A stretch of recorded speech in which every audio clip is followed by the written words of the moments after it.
Happy New Year's. Uh, this is a session with Visions by David without David. I don't know what happened to David. I called him in December. He hasn't gotten back to me. I don't know if he's in the hospital or something happened. I'm still waiting for him to get back to me, but I didn't want to leave you hanging because we promised to do this once a month. So I'm still going to try and get a hold of him. He did commit to doing this once a month when I talked to him. He was excited about it. The reason why I wanted to do this is because he was so accurate and it was natural. He's been getting these visions since he was a child. He's a tiny bit shy.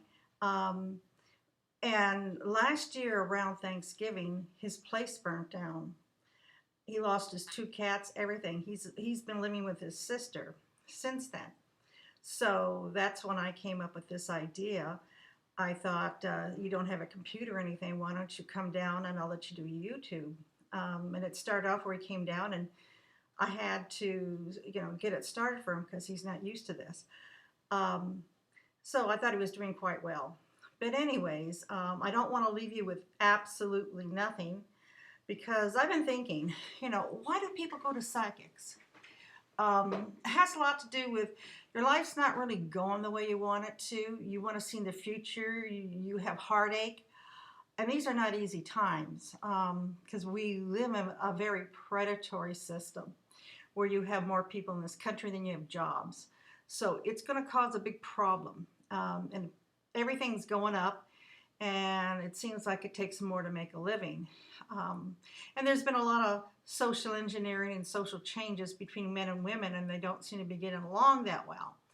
So people want a very good reading, and a lot of people just want to hear something good or give them some hope. Um, Sometimes a very good reading is uh, one that isn't real positive, but it'll make you wake up and maybe take some caution. You also need that. But I just wanted to go over four things with you. Um, First off, I used to hear a lot. Um, the person's 18, they should know better. Gee, she's 30, she should know better. Or she's all the way at age 50. Let me tell you something. Your whole lifespan is about learning. You don't learn unless you make mistakes. You make mistakes, and that's where changes occur. Sometimes people have a very hard life, and one of the reasons is because they have got to learn something. And even though it may seem very unfair, you're here to learn. You're not just here to play and have a good time and have life go the way you would love it to go, because then you get stagnant. You're spiritually stagnant for a while because there's nothing to challenge you. But that's what life's all about. We're here to gain life's experiences. And life's experience from the beginning, and I'm talking about back in prehistoric days till now and into the future, it's not easy. And be a little bit kinder to yourself because you always make mistakes. You make mistakes to learn. Let me tell you something. You may have a lesson to learn about people. Maybe you can't make friends. Because you choose the wrong friends, and maybe you come to that realization at age 85 and you're going to die at 86. The benefit of that is it doesn't matter whether you're 85 and you learn or you're 5 and you learn. And I believe in reincarnation, by the way. When you come back into the next lifetime, you will not have to go through that again because you've learned. It's a creational law. You have to start your new life where you left off in the old life. That's just the way it is. So if you avoid learning, then you'll get it again in the next lifetime, and the next one, and the next one, and the next one. That's how it works. So wherever you stop, when you die, whatever you gain, that's what you get in the next lifetime. Wisdom, you get a little more wisdom from what you've learned, or you have still the same lessons. So never think at 85 if you make a dumb mistake that you shouldn't be. No, your whole life you make mistakes. As long as you're learning from them, you're gaining. Anyways, and don't get defensive. Sometimes let's say you're living in your car, you made a lot of mistakes, you were a drug addict, and you hate admitting that you're a loser. Sometimes by saying, I'm a loser, but I'm not going to stay a loser. I'm going to take it from this point on and do better. A whole lot of emotional grief gets lifted because you admitted something to yourself. Doesn't mean you're no good person, doesn't mean you're worthless, just means you got to hit the restart button and take one step at a time and do better. Once you do that, you admit to yourself what you are and where you're at. It's like a load lifts off you, and it makes you a lot happier. So that's what I want to say. Don't be too defensive if people criticize you. Take a look at it. Also, that doesn't mean you take abuse either. If you're in a situation where a lot of people are abusing you, take a look at that. What's your part in it? Maybe your part might be you're still choosing the wrong people. And it's very painful to have to be lonely and go it alone, but sometimes it's best to do it that way because now you're not wasting time with them. You can spend more time finding the right people.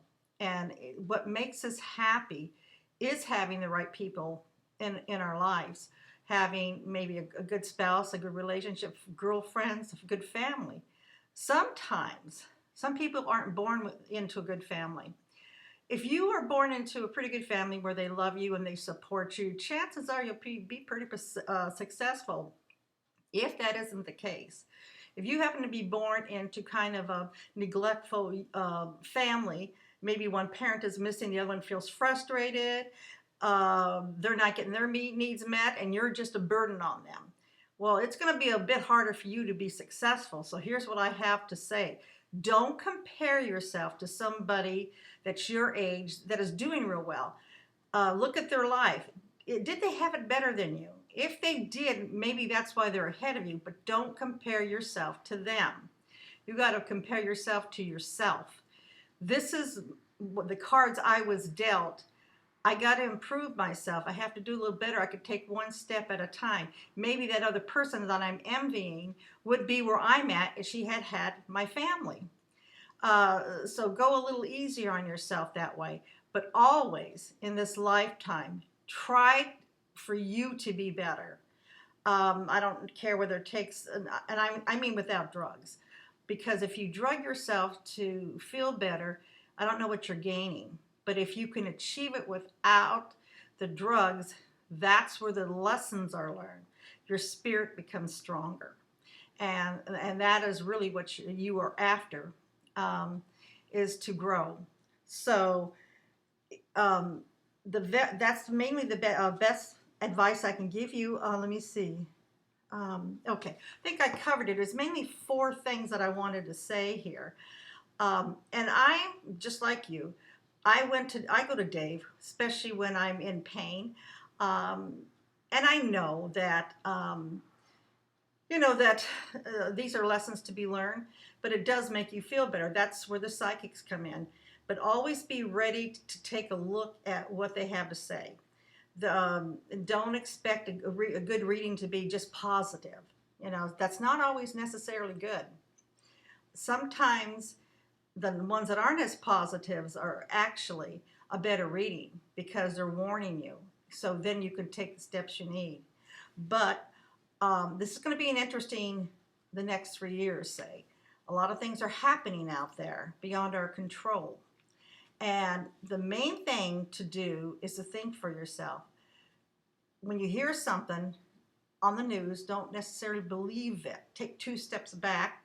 Maybe look for all other information. Don't sit in front of the TV and let the news media spoon feed you reality. Okay?